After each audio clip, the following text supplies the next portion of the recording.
Baik, selamat berjumpa kembali pada sesi kunci keberhasilan pendidikan Kristen. Sebelumnya, mari kita berdoa bersama-sama. Tuhan Yesus, kami bersyukur padamu, kami dapat berjumpa kembali dalam mempelajari, belajar bagaimana melakukan pendidikan Kristen. Kami berdoa supaya Roh-Mu yang kudus boleh menolong kami sehingga kami dapat bertumbuh bersama-sama dalam pengenalan yang benar akan Tuhan dan sebagai seorang pendidik. Inilah doa kami, dalam nama Tuhan Yesus kami berdoa. Amin. Baik saudara-saudara, ini merupakan pertemuan kita yang keempat. Dalam pertemuan yang lalu adalah nilai-nilai Kristen, pertemuan yang ketiga, dan yang keempat ini adalah mendidik dalam pendidikan Kristen. Mendidik dalam pendidikan Kristen masih dalam tema yang sama, yaitu kunci keberhasilan pendidikan Kristen. Nah, mendidik dalam pendidikan Kristen, kita harus melihat dulu hakikat pendidikan. Hakikat pendidikan, kita melihat bahwa manusia itu disebut sebagai homo educandum.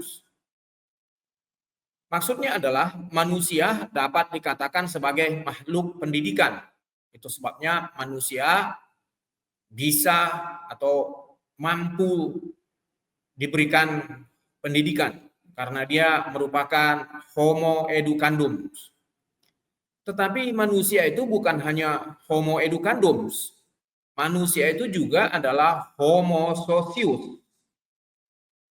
Sehingga pendidikan diperlukan oleh manusia agar dapat meningkatkan potensinya sebagai makhluk sosial.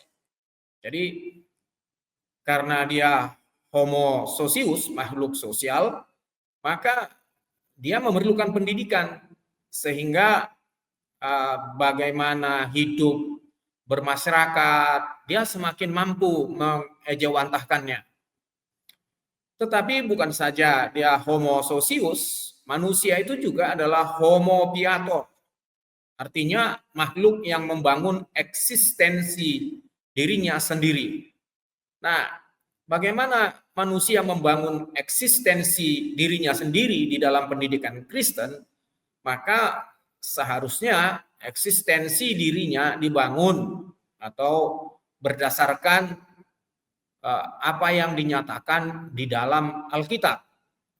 Untuk itu perlu dia dididik agar eksistensinya dapat dibangun sesuai dengan panggilannya sebagai seorang Kristen.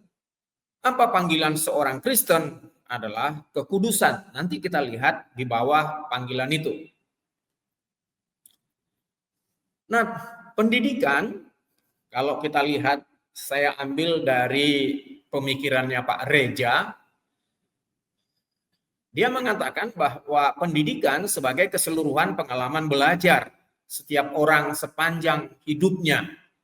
Jadi, mulai dari dia bayi sampai dewasa, bahkan sampai dia meninggal, sebenarnya itu adalah pengalaman belajar. Dia terus belajar. Bahkan tidak jarang kita mendengarkan seorang yang sudah menikah 40 tahun, mereka pun terus masih belajar untuk saling mengenal satu dengan yang lain. Jadi pendidikan itu sebagai keseluruhan pengalaman belajar. Jadi pendidikan tidak dapat diartikan soal masalah jenjang pendidikan. Sudah taman SD, SMP, SMA, perguruan tinggi, kalau sudah selesai misalnya tahap doktor, selesai, tidak seperti itu. Tetapi terus belajar. Nah, kalau kita lihat lagi pendidikan itu dari definisi pendidikan yang diutarakan oleh kementerian, ya, oleh sistem undang-undang di dalam sistem pendidikan nasional nomor 20 tahun 2003, di sana diutarakan pendidikan adalah usaha sadar dan terencana. Jadi pendidikan berarti tidak bisa dilakukan asal-asalan karena ada usaha sadar. Ketika usaha sadar dipadukan dengan terencana, berarti ini dia memiliki susunan atau sistematis, terstruktur. Jadi tidak bisa pendidikan itu dilakukan asal jadi. Begitu juga kalau kita lihat pendidikan Kristen tidak bisa asal dilakukan pendidikan Kristen.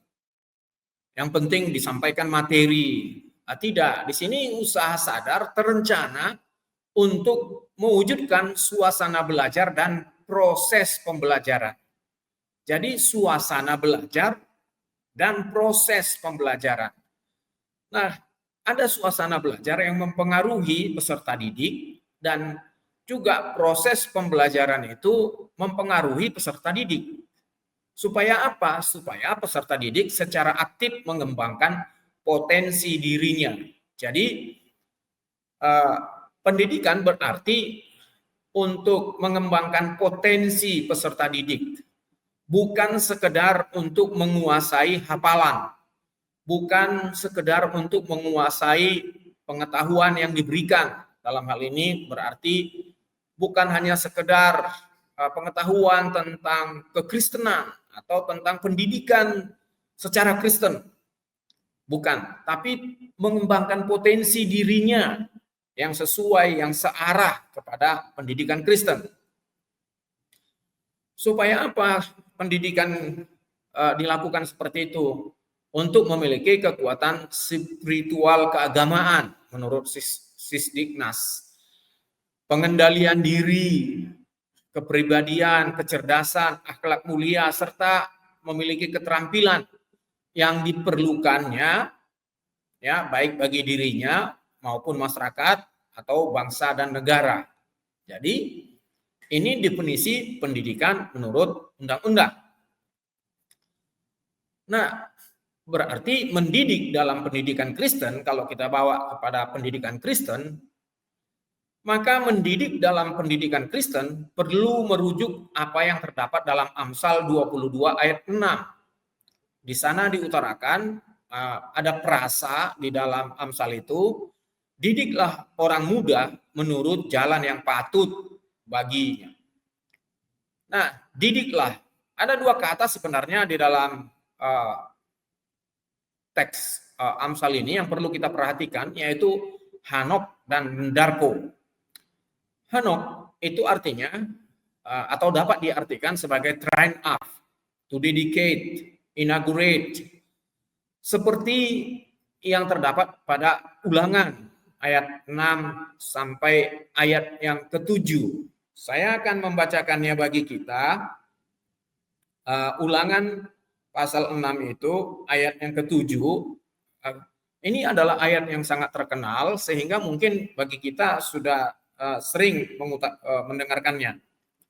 Dengarlah hai orang Israel, Tuhan itu Allah kita, Tuhan itu Esa. Kasihilah Tuhan Allahmu dengan segenap hatimu dan dengan segenap jiwamu dan dengan segenap kekuatanmu.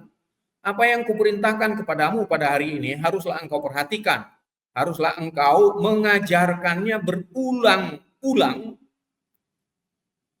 kepada anak-anakmu dan membicarakannya apabila engkau duduk di rumahmu, apabila engkau sedang dalam perjalanan, apabila engkau berbaring, apabila engkau bangun. Haruslah juga engkau mengikatkannya sebagai tanda pada tanganmu dan haruslah itu menjadi lambang di dahimu. Dan haruslah engkau menuliskannya pada tiang pintu rumahmu dan pada pintu gerbangmu. Jadi di sini kita lihat Ulangan 6 ini bahwa itu terus dilakukan bahkan sebagai tanda di pintu rumahmu. Artinya itu harus sampai kepada taraf jati diri, ya. Jati diri. Nah, Dia mendidik dalam pendidikan Kristen berarti mendedikasikan diri atau mengabdikan diri hingga lulus atau selesai. Apa yang dimaksud dengan selesai? Apakah lulus mendapatkan ijazah? Nah, yang selesai yang dimaksud adalah hingga terbentuknya jati diri, bukan selesai jenjangnya mendapatkan sertifikat atau ijazah, tapi terbentuknya jati diri. Jadi jati diri seorang Kristen adalah hidup kudus. Berarti pendidikan harus diberikan hingga hidup kudus terbentuk atau menjadi jati diri peserta didik. Ini menjadi alat ukur. Jadi kalau mau kita ukur apakah pendidikan Kristen sudah tercapai, sudah terlaksana dengan baik, apa alat ukurnya? Maka alat ukurnya adalah panggilan hidup kudus. Nah, apakah hidup kudus ini sudah terbentuk di dalam peserta didik? Bagaimana untuk mengukur hidup kudus? Kalau misalnya mengukur suhu tubuh, ada termometer. Kalau hidup kudus bagaimana? Apa mungkin orang hidup kudus? Mari kita telah dulu ini di dalam panggilan seorang Kristen. Ini panggilannya. Perintah Tuhan di dalam perjanjian lama dan perjanjian baru, kita melihat, kuduslah kamu sebab aku Tuhan Allahmu kudus. PB juga, kuduslah kamu sebab aku kudus. Nah, apalagi kalau kita lihat maksud dan sasaran pemilihan kita di dalam Kristus adalah kekudusan. Jadi kalau pendidikan Kristen mau melaksanakan pendidikan Kristen, maka tujuannya adalah supaya siswa mampu hidup sesuai panggilannya, yaitu hidup kudus. Nah, bagaimana hidup kudus itu? Apakah Tuhan salah memberikan perintah ini? Sehingga tidak mampu kita lakukan. Karena tidak ada yang kudus. Tidak ada satu orang pun manusia di bawah kolong langit ini yang kudus. Apakah Tuhan Allah salah memberikan perintah? Tentu tidak. Kenapa tidak? Karena Tuhan memberikan jalan keluar. Jadi ketika Tuhan mengatakan, kuduslah kamu sebab aku Tuhan Allahmu kudus, maka kekudusan pertama sekali dapat diraih ketika seseorang menerima pengampunan dari Tuhan. Ketika dia percaya kepada Yesus, mengaku sebagai Tuhan dan Juru Selamatnya, dia menerima pengampunan dosanya melalui darah Yesus, karena Ibrani pasal 9 ayat 22 dikatakan, dosa hanya bisa diampuni dengan darah. Tanpa penumpahan darah tidak ada pengampunan. Oleh karena itu, maka seorang yang percaya menerima Yesus, menerima pengampunannya, menerima darahnya, menyucikan dia. Sehingga ketika itu terjadi di dalam hidupnya, maka statusnya kudus. Kekudusannya oleh karena Kristus telah membayar hutang dosa itu dengan darah yang kudus. Sesuai dengan Ibrani pasal 9 ayat 22, dosa hanya bisa diampuni dengan darah. Nah, status yang kudus ini, inilah sebenarnya yang perlu terus-menerus dilakukan. Inilah panggilan yang harus terus dipenuhi. Nah, jadi mungkinkah ini dilakukan? Apakah Tuhan salah memberikan perintah? Tidak.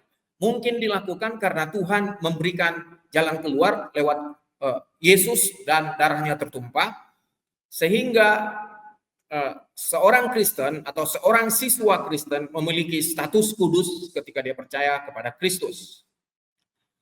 Nah, status orang percaya adalah kudus, namun ketika dia menjalani hidup, maka dalam menjalani hidup itu adalah proses hidup kudus. Nah, untuk menjalani proses hidup kudus ini, ya tadi status sudah kudus, Sepenuhnya status ini akan kita terima nanti ketika konsumasi di akhir zaman, ketika kita mengenakan tubuh baru yang tidak dapat lagi berdosa. Itu nanti. Tapi sepanjang kita di dalam dunia ini, kita menjalani hidup, maka kita menjalani proses hidup kudus. Proses hidup kudus itu untuk apa? Supaya kita sesuai dengan status kita. Supaya kita sesuai dengan panggilan kita. Bahwa kita dipanggil untuk kudus, statusnya kudus. Jadi kita harus belajar untuk hidup sesuai status. Belajar hidup untuk sesuai status ini, maka kita menjalaninya dengan proses hidup kudus. Nah, proses hidup kudus itu dalam 1 Timotius 4 ayat 7 dan 8, di sana dikatakan, tetapi jauhilah tahayul dan dongeng nenek-nenek tua, latihlah dirimu beribadah.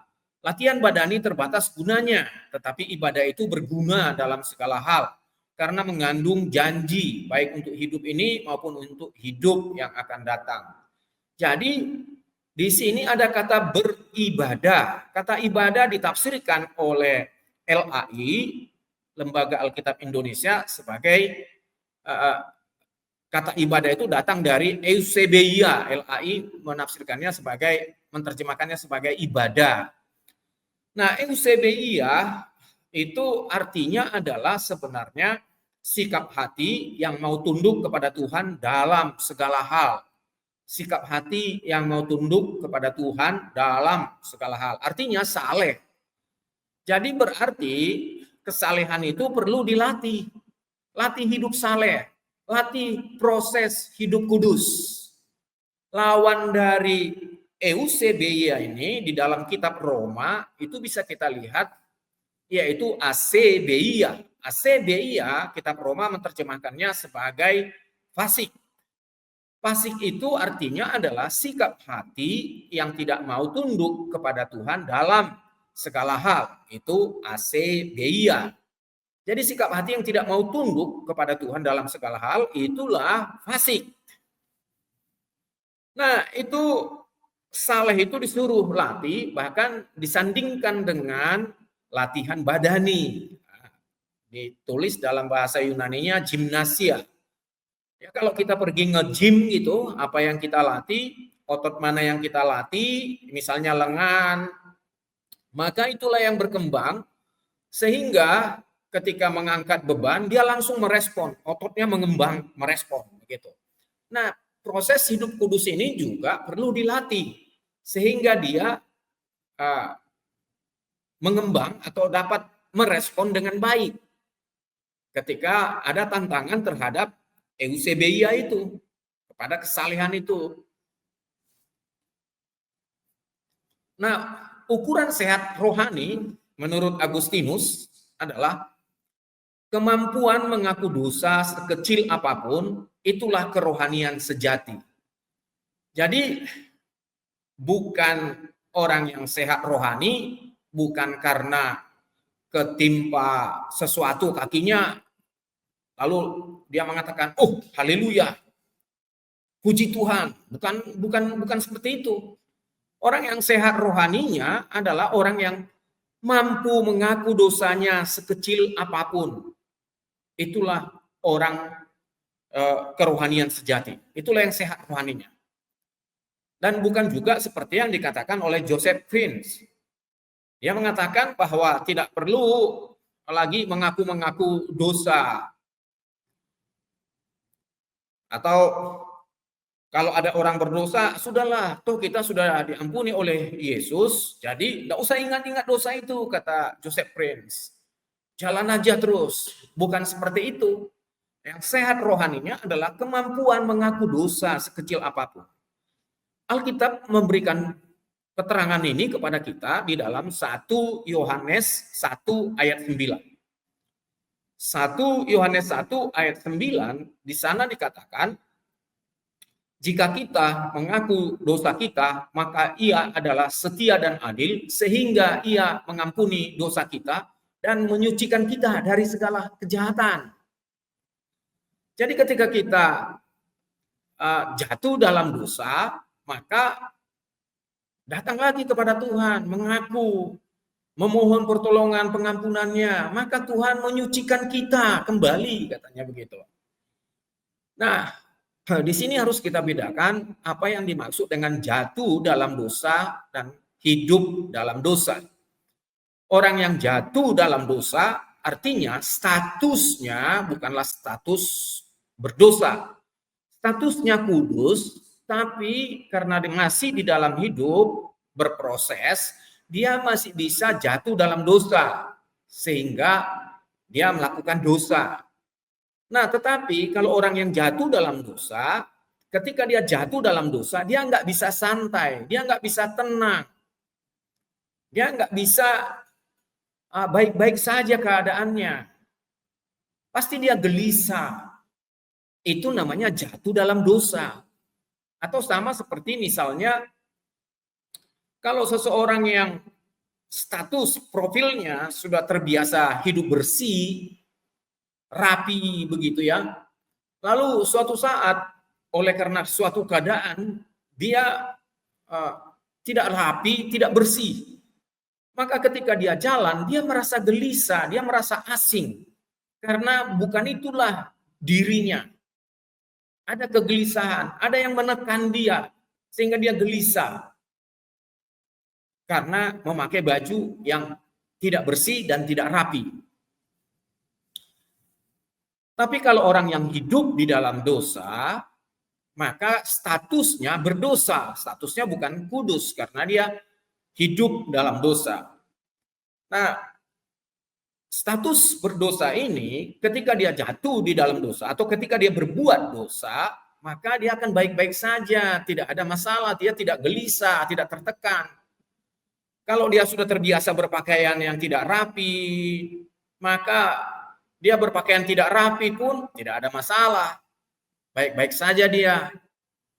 Nah, jadi ukuran sehat rohani, kalau mau kita tahu orang sehat rohaninya, lihatlah bagaimana dia mampu mengakui dosanya. Jadi, siswa Kristen, pendidikan harus diarahkan mendidik siswa untuk mampu mengakui dosanya sekecil apapun. Nah, kalau ini terus-menerus dilatih, kemampuan ini terus-menerus dilatih, maka tidak ada siswa yang mau misalnya tidak datang temannya, dia absenkan temannya. Nah, tidak mau melakukan itu. Karena apa? Kalau dia melakukan, pasti dia gelisah. Atau tidak mau melakukan kecurangan-kecurangan akademik. Karena kalau dia lakukan, pasti dia merasa gelisah. Jadi, kemampuan ini harus ada di dalam siswa dan terus dilatih, terus diinternalisasi sehingga potensi ini menjadi jati diri bagi siswa Kristen. Mampu mengaku dosa sekecil apapun. Jadi bukan nanti misalnya ada seseorang yang ditegur, kamu berdosa loh, kamu berdosa seperti ini. Lalu ketika dia ditegur, maka dia marah. Kamu sok suci, kamu. Dia marah. Berarti orang itu belum mampu mengakui dosa sekecil apapun, sehingga dia tidak sehat rohani. Nah, di dalam Alkitab, itu bisa kita lihat bagaimana Daud melakukan dosa yang sangat luar biasa. Daud mengambil istrinya Uria. Urianya disuruh perang di depan supaya mati. Tapi ketika ditegur oleh Nabi Nathan, dia balik. Dia insaf, dia mengetahui dia berdosa.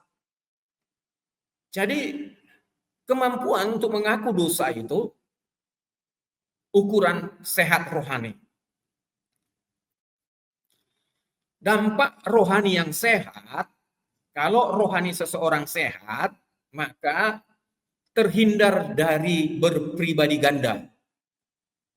Dia terhindar dari membagi dua dunia. Ada dunia profan, ada dunia sakral. Jadi Dia berpikir kalau lagi ibadah harus saleh, harus rohani. Kalau lagi berpuasa, berdoa harus rohani. Tapi kalau dalam pekerjaan, nyetir mobil, memasak, tidak perlu saleh. Karena itu bukanlah dunia rohani. Nah, itu berarti berpribadi ganda. Nah, dunia rohani, dunia sakral itu adalah kalau dia ibadah, wah sangat saleh sekali, sangat terlihat rohani sekali. Tetapi di sisi lain tidak. Nah, itu ciri dari orang yang tidak sehat rohaninya. Sehat rohani itu adalah holistik dalam segala hal. Karena tadi eusebeia adalah sikap hati yang mau tunduk kepada Tuhan dalam segala hal. Jadi keuntungannya, dampak rohani yang sehat terhindar dari berpribadi ganda. Artinya kalau dilihat orang, dia nggak mau lakukan. Kenapa? Malu. Tapi nggak dilihat orang, dilakukan. Nah, itu berpribadi ganda. Berarti nggak sehat rohaninya. Yang kedua adalah berbahagia. Dampak rohani yang sehat itu berbahagia. Kenapa? Karena dosa membuat kita tidak bahagia. Ketika kita simpan-simpan dosa, maka dosa itu terus menekan kita. Itulah yang dikatakan oleh Mazmur. Kalau kita baca Mazmur pasal 32, di sana diutarakan tentang ketika tanganmu menekan aku dengan berat. Ya, itu Daud ketika berbuat dosa, selama aku berdiam diri katanya, selama dia nggak mau mengakui dosanya itu, dia merasa tertekan. Tulang-tulangku, sumsumku merasa kering karena tanganmu menekan aku dengan berat. Artinya dia tidak akan bahagia. Jadi kalau kita mampu mengakui dosa kita, sekecil apapun, ya kita akan bahagia karena tidak ada yang menekan kita. Sudah kita akui kepada Tuhan. Dan itu juga membuktikan bahwa Roh Kudus ada di dalam diri seseorang. Yaitu dengan kalau dia mampu mengakui dosanya, berarti Roh Kudus hidup di dalam dirinya. Karena salah satu fungsi daripada Roh Kudus adalah menginsapkan manusia akan dosanya. Salah satu fungsi daripada Roh Kudus adalah menginsapkan manusia akan dosanya. Sehingga dia akan mudah sadar. Nah, karena itu dia akan berbahagia. Jadi rohani yang sehat membuat orang bahagia. Yang ketiga, rohani yang sehat membuat orang bersahaja. Kenapa bersahaja? Karena hidup sewajarnya. Tidak ada yang disembunyikan.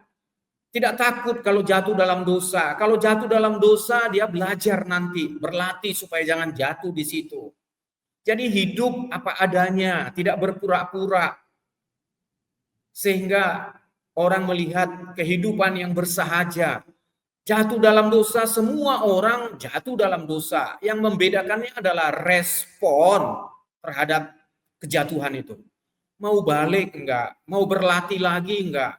Mau proses enggak untuk terus menerus. Sehingga mendidik dalam pendidikan Kristen, kita melihat kata yang kedua, yaitu Darko. Nah, ini diartikan the way, journey, dan road. Miller ini membuat definisinya, mendidik dengan cara meninggalkan kualitas anak ke level tertinggi dari hidupnya. Jadi berarti mendidik itu ada peningkatan kualitas ke level tertinggi. Artinya potensi peserta didik itu untuk bisa hidup kudus, itulah yang terus dilatih sehingga meningkat levelnya. Sehingga mampu hidup dalam jati diri dengan status hidup kudus tadi. Nah, agar dapat tetap berada pada jalan yang benar, melalui mendisiplinkan kebiasaannya dan mencerahkan sikapnya pada hal-hal yang benar sesuai ajaran yang diterimanya. Maka meningkatlah levelnya melalui mendisiplinkan kebiasaan-kebiasaan siswa itu. Nah, ini namanya latihan. Mendisiplinkan itu juga merupakan suatu pelatihan. Tapi Koptak ini memberikan petunjuk kepada kita bahwa mendidik itu merupakan inisiasi menuju kepada kedewasaan, katanya. Apa yang dimaksudnya dengan inisiasi? Inisiasi itu artinya dia masuk ke dalam kedewasaan, ya, atau upacara yang dilakukan seseorang untuk menyatakan bahwa ia telah diterima atau masuk dalam suatu kelompok. Tentu dalam hal ini masuk dalam kelompok kedewasaan atau telah menjadi dewasa. Nah, mendidik itu berarti menuju kepada kedewasaan atau masuk menjadi dewasa. Nah, apa yang dimaksud di sini menjadi dewasa adalah sudah terbentuk jati dirinya. Jadi mendidik menjadi sampai kepada pembentukan jati diri. Bukan mendidik sampai pada dia mengetahui materi-materi yang kita sampaikan. Dia mengetahui materi-materi tentang kekristenan. Dia materi-materi tentang apa yang diajarkan oleh nabi-nabi, apa yang diajarkan oleh Yesus, apa yang diajarkan Paulus. Bukan itu. Tapi mendidik adalah dia sampai kepada terbentuk jati dirinya menjadi seorang Kristen, yaitu dapat hidup kudus. Ini gagasan dalam pendidikan Kristen. Sehingga kalau ini terus dilakukan, maka tingkatan SD, tingkatan SMP, SMA terus mengarah kepada jati diri. Saya kira ketika orang sudah lulus SMU, maka jati diri sebagai seorang Kristen akan tampak, akan jelas tampak, akan berbeda, akan menampilkan hidup yang berbeda, akan memunculkan atau akan dapat mengejawantahkan karakter Kristen, karakter dari nilai-nilai Kristen yang kita pelajari di sesi yang ketiga. Apalagi di perguruan tinggi, tambah lagi di perguruan tinggi, maka dia akan semakin dikristalisasi. Jati dirinya akan semakin kristalisasi kalau semua pendidikan Kristen mengarah kepada pembentukan jati diri Kristen. Bukan mengarah kepada kognitif yang hanya mengetahui nilai-nilai, yang hanya mengetahui konsep-konsep Kristen, konsep-konsep doktrin Kristen. Bukan. Itu adalah kegagalan yang dilakukan di abad-abad pertengahan. Abad-abad pertengahan, pendidikan Kristen itu dilakukan hanya berkisar kepada mengetahui konsep-konsep. Itu sebabnya mereka berlatih drama-drama, puisi, lalu menghafal pemikiran-pemikiran, konsep-konsep Kristen, bahkan lewat lukisan-lukisan, dinding-dinding dilukis. Supaya apa? Supaya dapat diketahui bahwa mereka sudah mengerti tentang pendidikan Kristen. Itu di dalam skolastik. Tapi apa yang dihasilkan dari itu? Maka muncul kekristenan yang hanya serba permukaan. Itulah yang kemudian diprotes oleh Luther. Martin Luther memprotesnya karena semuanya menjadi serba permukaan, tidak memunculkan jati diri Kristen. Nah, gagasan memunculkan jati diri Kristen sebenarnya itu adalah gagasan dari mulai zaman Yesus. Itulah sebabnya Yesus mengecam, hai orang-orang Farisi, orang-orang ahli-ahli Taurat, celakalah kamu, celaka. Kenapa? Karena orang-orang Farisi, orang-orang ahli-ahli Taurat hanya menanamkan serba permukaan. Mengetahui konsep-konsep, namun tidak menjadi jati dirinya. Orang dilarang bekerja pada hari Sabat, tetapi ketika domba-dombanya jatuh ke jurang, mereka tolong. Kalau orang lain tidak boleh, orang lain murid Yesus kelaparan, memetik bulir gandum, mereka cegah. Sehingga serba permukaan. Nah, Yesus menggagas tidak seperti itu. Kekristenan itu adalah jati diri. Inilah gagasan Yesus yang dilupakan sampai abad skolastik. Lalu pada abad pencerahan kemudian oleh Luther itu dicerahkan kembali. Luther ingin bawa kembali. Inilah pendidikan. Pendidikan itu adalah sampai kepada jati diri.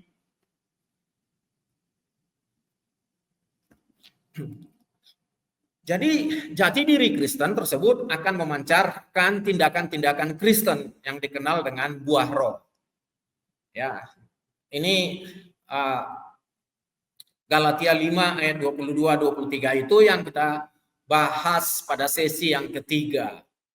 Jadi kalau jati diri Kristen itu sudah terbentuk, maka dia akan dengan mudah memancarkan buah roh itu. Karakter-karakter dari buah roh, kasih, sukacita, karakter itu muncul. Dapat dijawantah, dapat dilakukan oleh pertolongan Roh Kudus, dan oleh karena terus dilatih, itu akan terpancar di dalam diri siswa Kristen.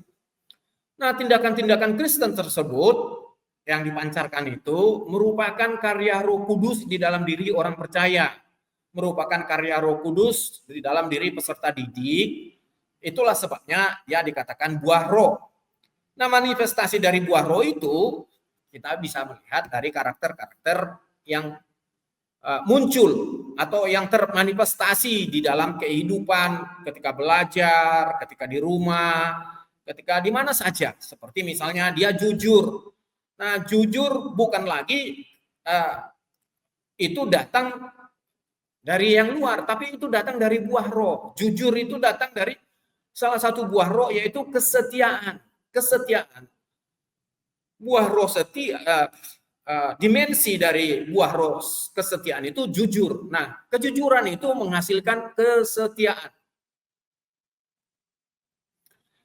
Nah, dimensi buah roh kesetiaan ini akan memancarkan perilaku jujur.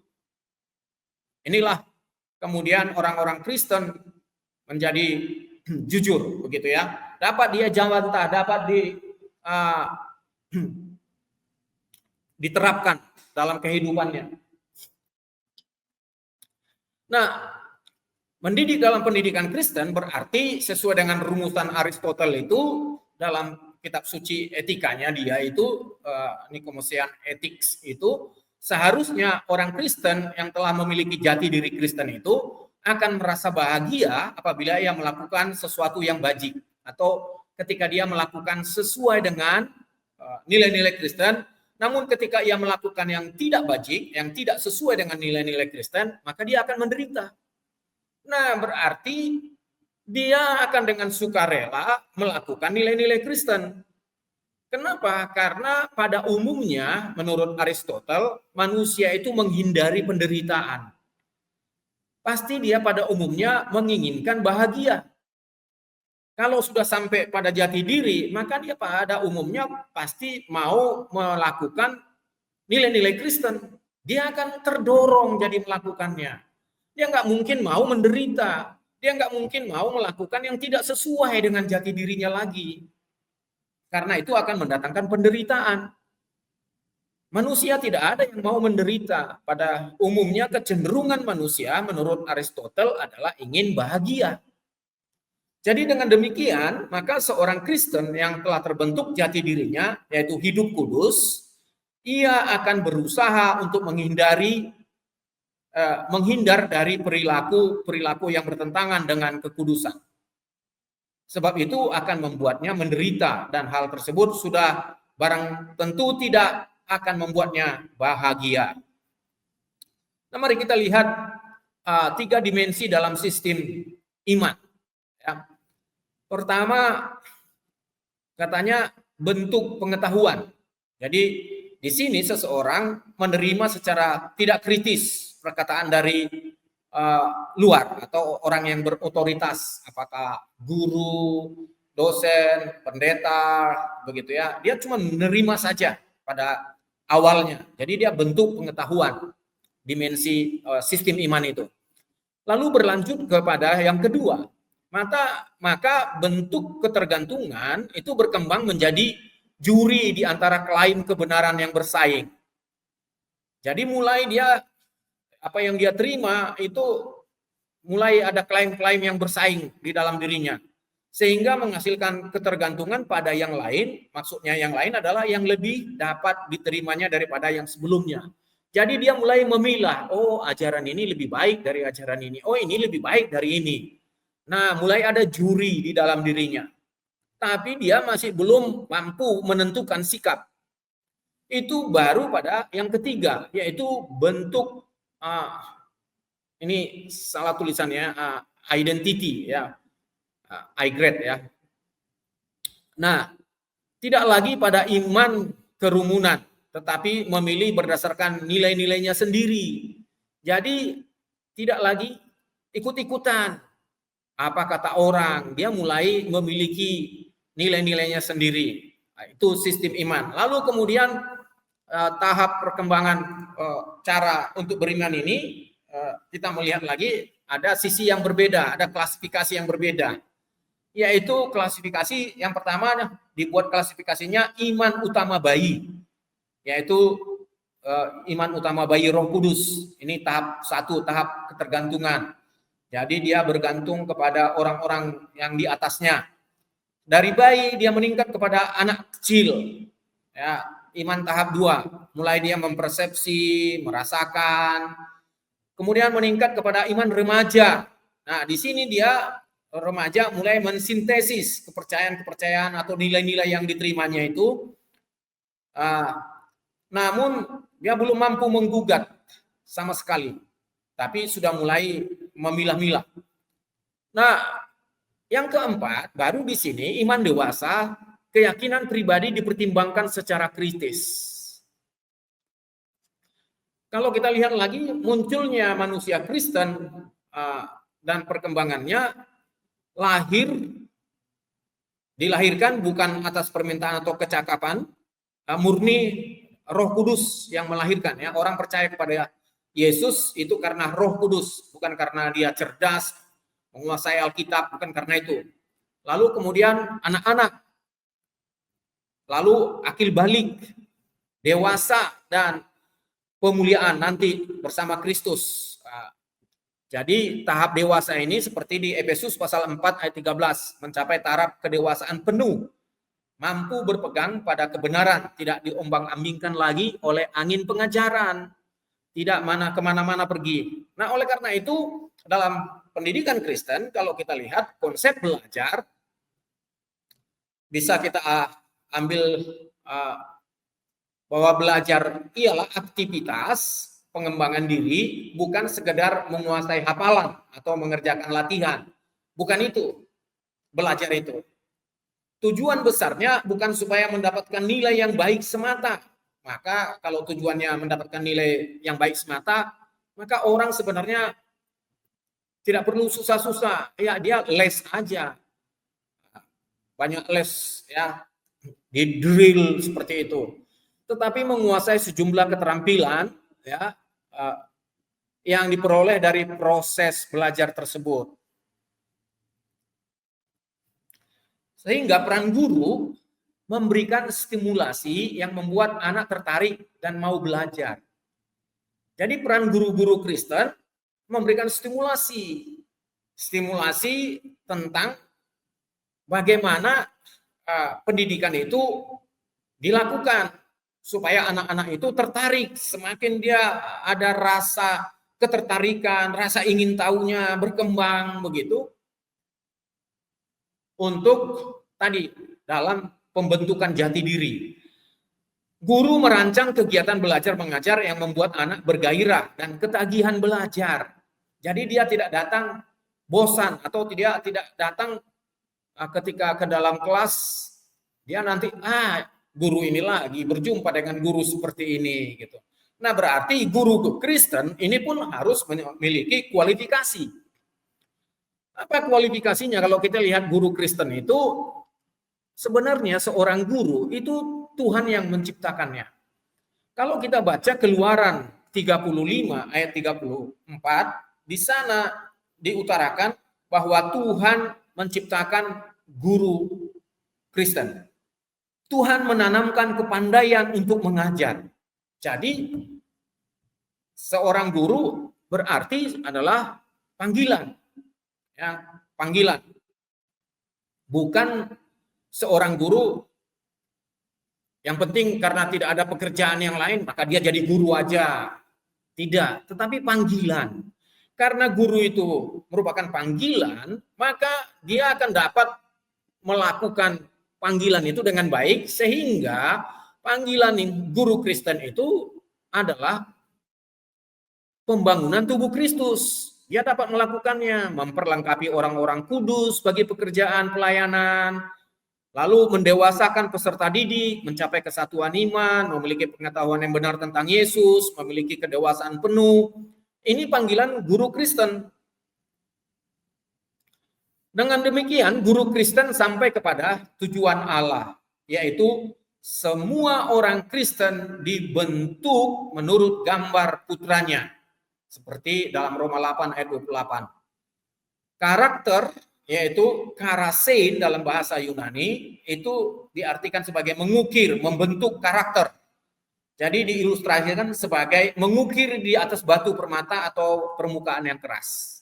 Jadi karakter menggambarkan bagaimana seorang berperilaku. Nah, ini guru Kristen mengerjakannya kepada peserta didik. Nah, oleh karena itu dilakukan oleh guru Kristen, maka seorang guru Kristen, dia harusnya seorang pemimpin. Jadi guru itu adalah pemimpin. Kepemimpinan guru itu adalah tindakan-tindakan guru sebagai pemimpin. Apa?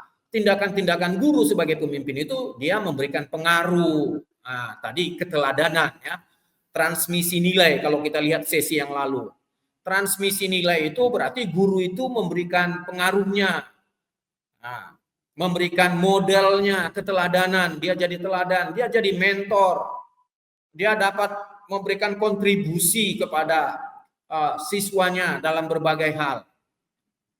Jadi seorang guru Kristen itu memiliki kualifikasi yang cukup tinggi. Jadi tidak bisa sembarang guru diterima seperti itu.